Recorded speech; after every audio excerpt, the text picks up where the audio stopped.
Olá, meu canal Dialect Nerd, aqui Bruno, e hoje é dia de Crisis on Infinite Earths Deluxe Edition.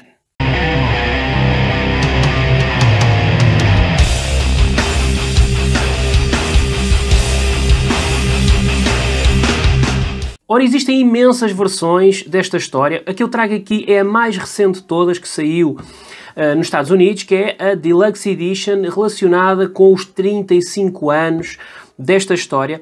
Ora, esta edição, como as anteriores, porque se não me engano saiu a dos 25 anos, saiu a dos 30 anos e agora saiu a dos 35, ou seja, de 5 em 5 anos eles lançam esta versão Deluxe. Esta edição traz então capa dura, formato oversized. Eu passo aqui a comparar com um TPB e pronto, é o normal. Tem aqui esta diferença bastante grande ainda. No fundo, é as dimensões de um ônibus. Como eu disse, capa dura com sobrecapa. Aqui é a parte da frente, tem aqui a lombada e depois então a parte de trás. Aqui está ela. Esta edição tem 496 páginas a um preço de 49,99 dólares. Ora, esta então é a visão deste painel fantástico de Alex Ross, da sobrecapa. Está fantástico, ele estende-se até às orelhas, que normalmente são utilizadas para contexto e para falar dos criadores. Aqui não, foi utilizado o painel completo com esta pintura simplesmente surreal de Alex Ross. A ilustração do interior é igualmente lindíssima e faz aqui até um gimmick que não é muito comum ver, que é, ele está invertido. Ora, ele está assim, nesta posição.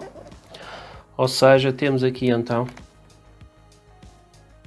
no seu interior esta ilustração fantástica. Ora, aqui está compilado então os 12 números, não é? Que compõem Crise nas Infinitas Terras, e começa então aqui com a equipa criativa com Marv Wolfman na escrita e George Perez no traço, com aqui também um sem número de inkers e coloristas e por aí afora. Temos aqui uma breve introdução, que não é assim tão breve, de Marv Wolfman, e passamos então para o issue número 1 de Crise nas Infinitas Terras. Basicamente, o que é que trata esta crise? Eu acho que já toda a gente sabe, já toda a gente leu, ou pelo menos já ouviu falar. Isto, a DC aproveitou-se desta crise para unificar muitos dos conceitos e muitos dos universos e dos variedíssimos personagens e versões desses mesmos personagens que existiam na altura, e no fundo foi maneira de unificá-los e de dar assim uma certa coerência à cronologia que existia até então, porque nós tínhamos um super-homem pré-crise, que é o caso do que é depois também englobado aqui, um já mais contemporâneo da altura, por isso é que temos aqui mais do que um super-homem.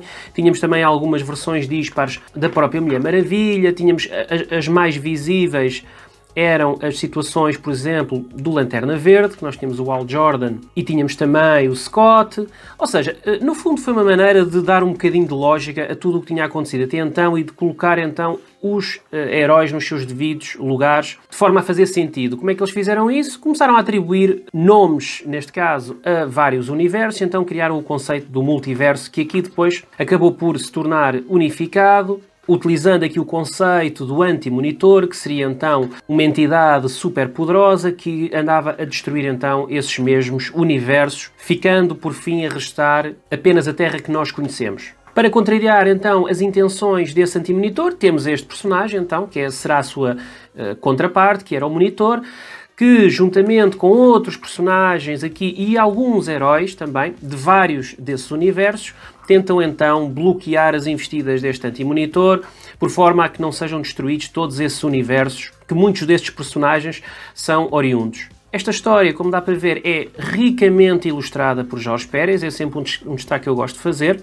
É também, para quem é um grande conhecedor do universo DC, é de ficar deleitado, porque aqui encontra imensas referências, porque é mencionado, nem que seja de forma muito breve, praticamente todos os universos e muitos desses personagens que nós conhecemos de histórias relacionadas com o selo da DC, mesmo personagens que nós podemos dizer que não são do primeiro escalão, muitos deles nem do segundo escalão, estão aqui, muitos deles retratados e têm às vezes até alguma preponderância. Ora, destaquei aqui o trabalho magnífico de Jorge Perez, tenho também de destacar aqui da parte de Marv Wolfman o seu trabalho incansável na produção desta edição, porque obviamente que eu não tenho um conhecimento tão aprofundado do universo DC para me aperceber que estão aqui de forma completamente cirúrgica colocados todos os personagens do universo, mas, por exemplo, temos aqui um conjunto de cowboys que está relacionado também com alguns dos títulos da DC, muitos deles até antigos.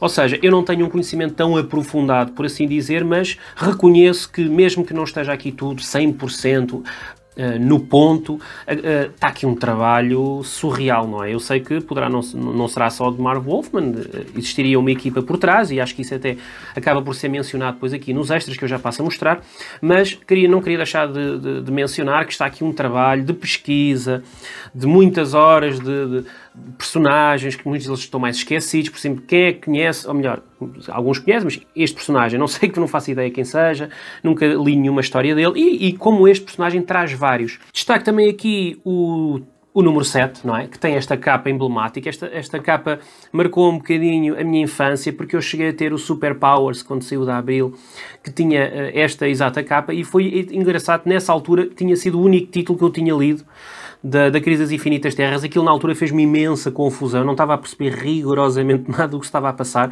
mas fiquei fascinado com esta história, com esta capa e depois com o interior da história. E como não há uma sem duas, aqui está o número 8 também, logo a seguir, outra tragédia e outro número que traz imenso impacto nesta história. Não vou dar aqui grande spoiler, apesar de acho que não há grande spoiler a dar nesta edição, já fez 35 anos e mesmo quem nunca tenha lido já ouviu certamente mencionar. É dos eventos mais mencionados, até porque após ele houve imensas crises, por assim dizer, que se utilizaram como base dos acontecimentos desta mesma crise. Ora, relacionado então com os extras, eu vou tapar aqui esta página final, tenho aqui então um título de Dick Giordano, neste caso era, se não me engano, o editor-chefe da altura, que vem aqui fazer um breve texto relacionado com esta crise nas Infinitas Terras.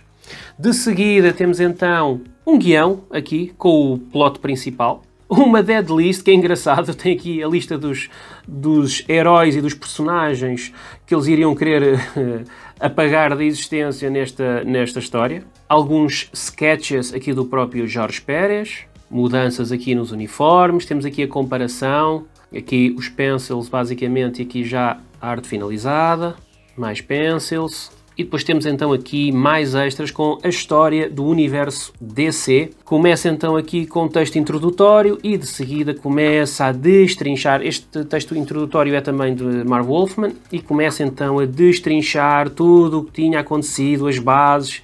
Isto aqui é para... Eu sou uma pessoa que não liga muito aos extras, gosto de os ter, mas não os leio, que é um bocadinho incongruente, mas é o que acontece.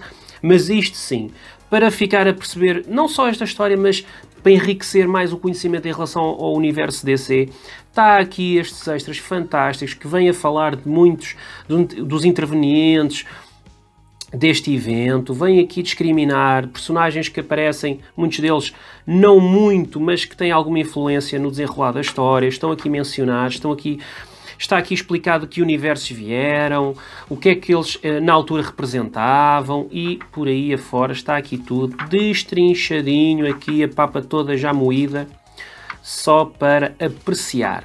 E após estas cerca de, se não me engano, 100 páginas, só de extras, só a falar de contexto deste universo DC, temos então no fim a biografia de Marv Wolfman, Jorge Pérez, Dick Giordano e ainda Jody Ordway e Mike DiCarlo.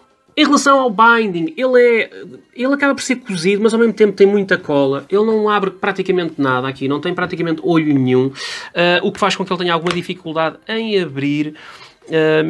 Sim, não é perfeito. Ele tem, por exemplo, aqui uma página dupla, tem que se forçar um bocadinho a abrir, ele acaba por perder um pouco. Não há grandes hipóteses, ele acaba por perder um pouco, mas pronto, não é nada de escandaloso, mas é pena que ele tenha tanta cola. É possível que com aquelas técnicas que eu até já demonstrei aqui no canal, de como, neste caso, seria como abrir um ónibus, por forma a ele esticar um bocadinho aqui, a aliviar um bocadinho a tensão aqui da lombada, possivelmente com algumas dessas técnicas daria para melhorar aqui este binding aqui desta edição fantástica.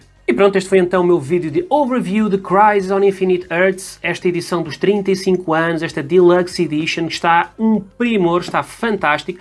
Deixa aqui nos comentários o que tu achaste desta história, na altura que a leste, para nós trocarmos aqui algumas ideias. E se gostaste deste vídeo, subscreve o canal se não for subscrito, partilha, comenta, dá like, segue os links do canal para fazer as tuas compras desta edição, que está quase a ficar fora de catálogo, mas acredito que ainda haja algumas cópias à venda, ou de outras edições que tenhas interesse, para ajudar o canal a crescer cada vez mais. Até mais.